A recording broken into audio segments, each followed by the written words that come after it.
Ed Blakely has served in different capacities under a succession of presidential administrations, has guided government policy on urban planning, and is a widely cited academic. My name is Sean Britton, and each week Ed and I have a bit of a chat about what's the latest news out of the United States, talking everything politics, planning and policy from sea to shining sea. Find us on iTunes, Whooshka, Facebook and Twitter at US of Ed. First off, Ed, Trump was well known for his bombast on the campaign trail. He said healthcare was going to be easy, ISIS would be defeated within 30 days, America would be tired of all the winning that they were going to do. 6 months in, the question has to be asked, where is the Trump agenda? Well, let's start with healthcare. Obamacare was supposedly very unpopular with the American people, and the first thing they had to do was get rid of it. But during the campaign, they discovered, well, maybe people like it, so maybe we'll have to replace it. But they had no replacement. So this is like you and I making up the game and the rules 5 minutes before game time. So they went into office without a health care program or plan. This meant that everyone in the Congress who had an idea, their idea was legitimate. In the lower house, they knew if they passed a bill that was sloppy, they correct it in the Senate. When it got to the Senate, all the real deep cleavages within the Republican Party and probably within the nation came to fore. What did people want in a health care bill? Now listen to this. What they wanted was health care, in this case through an insurer, that would provide the basic health that they would need. And with a few extras that they'd pay for, they would get basically bulletproof health care. If they had a serious accident or something like that, they'd be covered.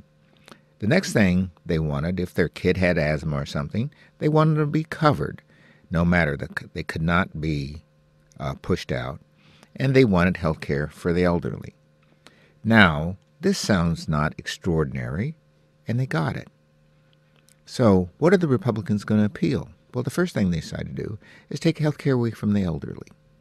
Now, who are the elderly? The people who voted for them. Then they take health care away from the middle class. Whoops. So then we have people crying, well, we should take health care away from the poor. Whoops. So they really had no health care plan to vote on. That's the sad truth. And the only thing the president did was he had a photo op with a bunch of senators and a whoops moment where he said, this sounds very mean. In essence, he had no agenda in that. Let's proceed to his others. He's going to build this wall. Well, when he starts out building the wall on the eastern end, it's through golf clubs and rich people's estates. Whoops. That doesn't look very good. So we have to reconsider it, and it's going to cost $60 billion. Whoops. Can't go there, because we have to give this money back to the rich.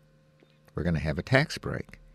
Well, as soon as he starts talking about a tax break, the Republicans in the Senate, who say they want a balanced budget, say, no. The Congressional Budget Office say, this will not balance the budget. So there is no agenda that I can see anywhere. And his ban, this is a really strict ban. I compared it with a visa for the same countries to get into Australia. It is tougher to get into Australia than the United States under the supposed ban in the United States from the very same country. So there's a lot of huffing and puffing and blowing. The little story, huff and puff and I'll blow your house down. Well, the house seems to be made of brick. I mean, looking at the way Trump sort of approaches these issues, I mean, let's look back at Obamacare, the one that they're trying to repeal and replace. The Affordable Care Act was known as Obamacare for a pretty good reason. This was something Barack Obama understood, spoke at length about, argued passionately for. With the Trump Care bill and with a lot of these things that seem to be passing by the president's desk, as it were, he seems to swap from one position to the next. He really seems to have no real concrete grasp on what he's actually arguing for. Well, I think you said something really important. That is that Obama knew what the bill was. He set the parameters for it. He knew every word in it, and he could go out and defend it all around the country with seniors groups, with other groups, and the like. So he was really the American healthcare system, and that's why it's called Obamacare. I don't think Trump knows what's in the healthcare bill. And remember, he tried to put the healthcare bill on McConnell. He says he has to pass it. This is not a dictatorship. Guess what? The members of the Senate do not have to do what anybody says, and they didn't. What we have now is an interesting situation. The president really has no agenda other than a few tweets. He has no leadership. He's not leading the Senate. He's not leading the House. He's not even leading his own team. Tillerson off the ranch. And now he just pushed Sessions out of the House. So he has no team around him. His team in the White House is bailing. So here's a man in critical crisis without having even been in office 1 year.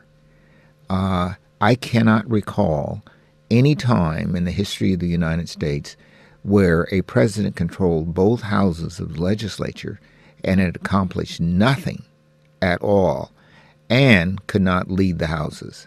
Abraham Lincoln had a tough time, but he did it. This is a guy who wears the title president, but is not a president.